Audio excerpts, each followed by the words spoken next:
ऐन जिन्नस नावाची महाराजांनी एक कन्सेप्ट आणली. तर महाराजांना हे कळलेलं की शेतकरी जो आहे तो आर्थिकदृष्ट्या अज्ञानी आहे. त्याच्याकडे जेव्हा पैसे जातात तेव्हा त्या पैशांचं काय करावं हे शेतकऱ्याला कळत नाही. मग ते पैसे त्याच्या मुलीच्या लग्नासाठी किंवा अशा कारणासाठी वापरतो जिथून त्याची शेती होत नाही, तो कर्जामध्ये बुडला जातो. जेव्हा हे महाराजांना कळलं तेव्हा महाराजांनी ती ऐन जिन्नस नावाची एक पद्धत घेऊन आले.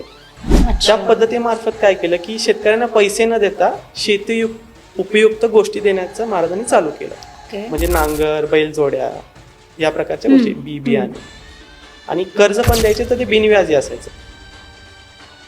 ह्याच्यामुळे कसं झालं, शेतकरी पैशांचा वापर चांगल्या पद्धतीने करू शकला, तो उभा राहिला.